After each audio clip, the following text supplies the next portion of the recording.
কদরটা একটা আসনে বসে সময়ের অঙ্কে দেওয়া হয়েছিল, আর বর্তমান দিনে আমরা ওগুলোকে ফেলে দিয়েছি।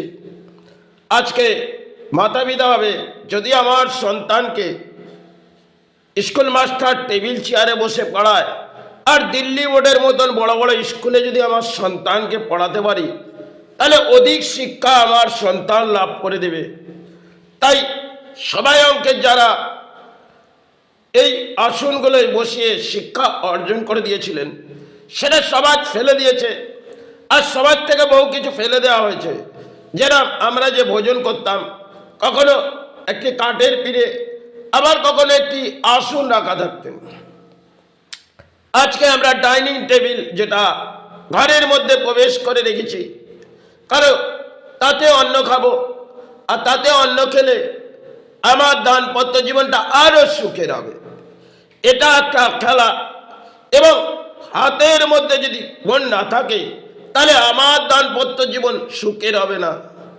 তাই পুরুষদের কাছে নারীরা বলছেন, দেখো তুমি যে সঞ্চয় করছো, তাহলে এই সঞ্চয়ের পেছনে আমার জন্য কিছু অর্থ আনো, আর এই অর্থ এনে আমার একটা ফোনের আশা পূর্ণ করো। কেন আমার বহু সমাজকে ব্যাখ্যা করার আছে, আর তা থেকে আমি সমাজের হৃদয় জড়াবো। এই হচ্ছে সমাজের একটা পরিস্থিতি। হয়তো পুরনো সময় আমরা যে বাথরুম যেতুম, সেটা জলা জমি। আজকে ঘরের মধ্যে আমরা বাথরুম হয়তো করছি, তাহলে একটা প্যানের মাঝে, আর তখন সেটা আমরা সময়ের অঙ্কে বহু কিছু ফেলে এসেছি, আর ফেলে আসার পিছনে হয়তো বহু কিছু পেয়ে গেছি। তাতে আমরা সফল করে চিৎকার করে যাচ্ছি। কিন্তু যারা একটা সময় আমাদের সমাজকে যোগ্যতার মাঝে জায়গা দিয়েছিলেন, সেগুলো আজকে বর্তমান দিনে আমরা ফেলে দিয়েছি। কেন? ওগুলো আমাদের প্রয়োজন নেই। আমাদের বড় বড় দিকে, উচ্চ স্তরের দিকে চিন্তা ভাবনা, আর উচ্চ স্তরে যখন আমাদের চিন্তা ভাবনা থাকবে, তার পেছনে আমাদের অর্থের প্রয়োজন। তাহলে অর্থটা যেখান থেকেই আসুক না কেন, তাতে বাপের হোক আর পাপের হোক, আমাদের টাকা চাই। যাও সমাজ থেকে কিছু অর্থ নিয়ে এসো। কারণ পুরুষ আজকের তারিখে লড়াই হয়তো করছে, সে লড়াইয়ের মধ্যে নারী সামিল হচ্ছে। বলছে, দেখো যেখান থেকে পারো আমার জন্য অর্থটা নিয়ে এসো। কারণ অর্থটা নিয়ে এলে আমি একটি ফোন, সেটাও আমার একটা কিছু ব্যাখ্যা হবে।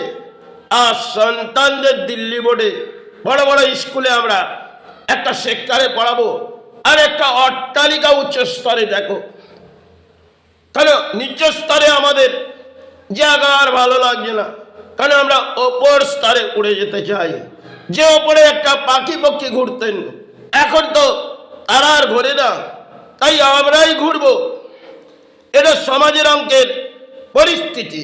কেন? কলিতে বহু কিছু ব্যাখ্যা করা আছে, যে কলি সবাই দণ্ড দেবে, আর সেই সবাই যখন দণ্ড দেবে, তাকে কলি বুঝিয়ে দেবে অদ্ভুত। কারণ কলির অংশের দণ্ড এখনো সমাজ বোঝে না। কলি একটি করুণা দিয়ে বুঝিয়েছিলেন, কারণ যাতেই তুমি অট্টালিকায় থাকো, তোমার দরজা বন্ধ করতে হবে, আর কেউ প্রবেশ করতে পারবে না। সেটা কলি করেছিলেন।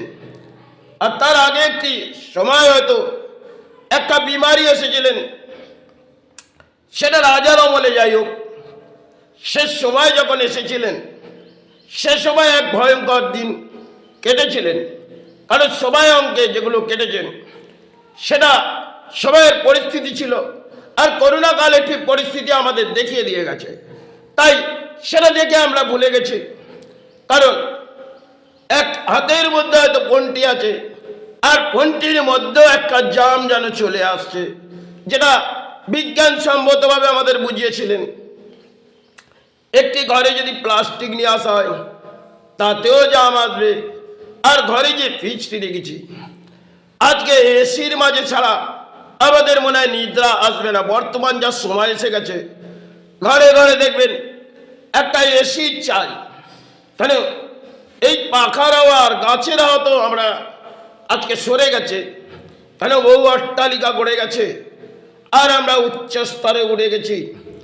তাই পাখি পক্ষীর সংখ্যা আমাদের কাছ থেকে কমে গেছে, আর আমরা বহু এনজয়ের মাঝে এসে গেছি, বহু কিছু দেখছি।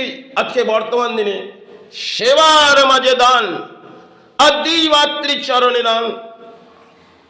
কেন যখন মাতৃর চরণে কিছু দান দিয়ে আসবো, তাহলে আমার অঙ্কের দানের ঘোড়াটা ঠিক সার আসবে। তাই কলিযুগে দেখবেন যে কোনো মন্দিরে যাবেন, বড় বড় দানপত্র রাখা আছে, আর পুরোহিত বলছে মাকে দান দাও। তাহলে মা যদি মাকে দান না দাও, তাহলে মা তোমায় দয়া করবে না। যেন ঘটের আশপাশে একটি ব্যাখ্যা চলে আসছে। সমাজের যে পরিস্থিতিতে সেখানে পুরোহিত বসে পড়েছে, আর কিছু তান্ত বসে পড়েছে। তান্ত যারা বসেছে তারা কিছু বশীভূত করে দেবে, আর একই অপর দূরত্ব করবে, আর নাহলে সংগঠন করে দেবে।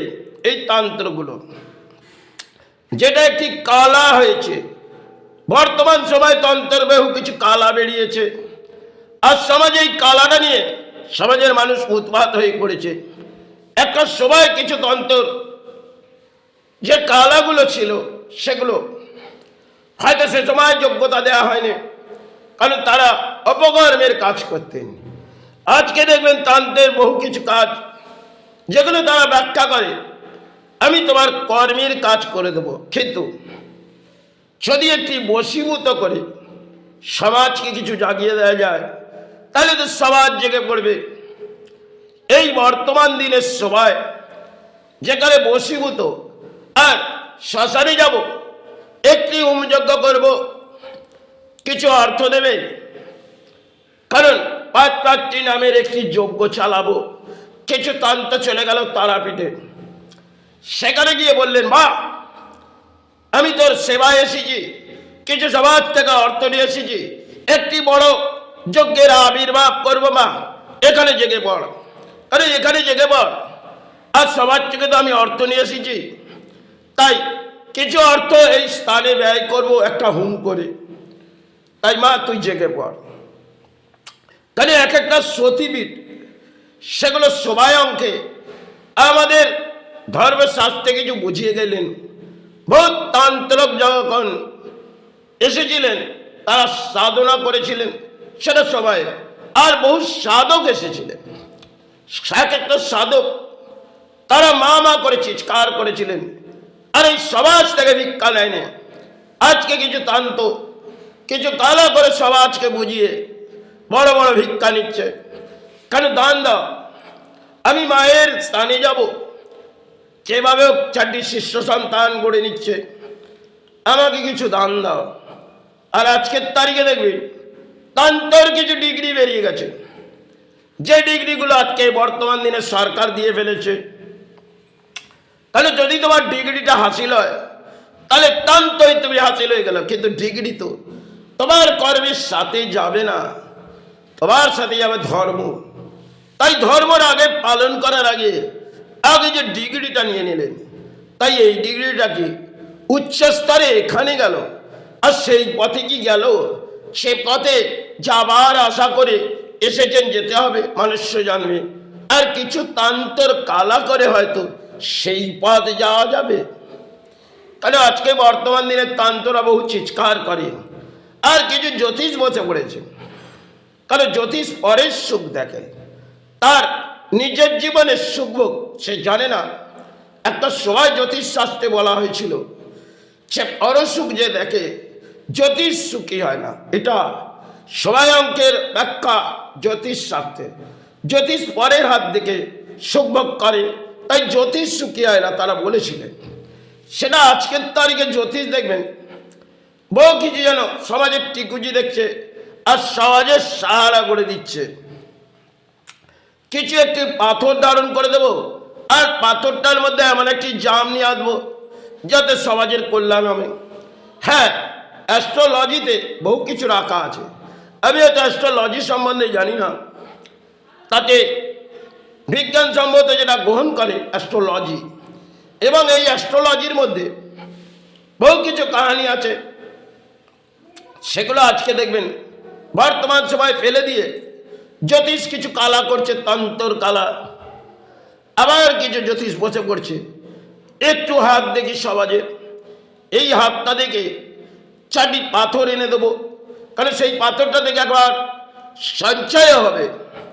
আর কিছু কবচ বেঁধে দেবো, যেটা মহামৃত্যুঞ্জয়।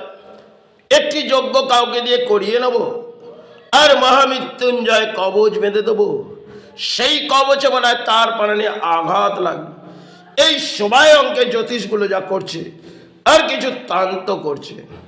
এটা একটা পরম ধর্মের মাঝে লড়াই হচ্ছে, যেখানে সবাই বহু সাধক, তারা সাধনা থেকে বলেছিলেন সে বাংলা একটা সময় ধ্বংসের পথে গিয়ে আসবে।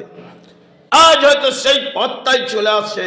তাহলে বাংলার তলানিতে বাংলার মেরুদণ্ড ভেঙে গেছে, আর এই বাংলা ধর্ম করে জাগবে না। কারণ সাধক রামপ্রসাদ যখন গানের বাজ দিয়ে বুঝিয়েছিলেন, সে সময় অঙ্কে যখন গানটা বেজেছিলেন, সেটা আজ হয়তো আমরা ডিজে এ সমস্ত নাচের মাঝে সেবা যাই।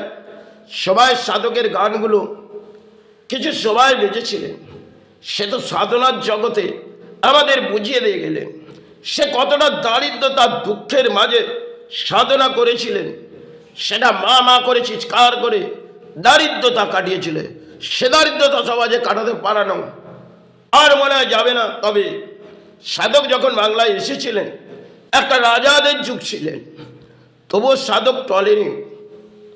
সাধক রামপ্রসাদ তিনি মাতৃচরণে গেছেন বটে, তিনি বহু কিছু গানের মাঝ দিয়ে বুঝিয়ে গেলেন।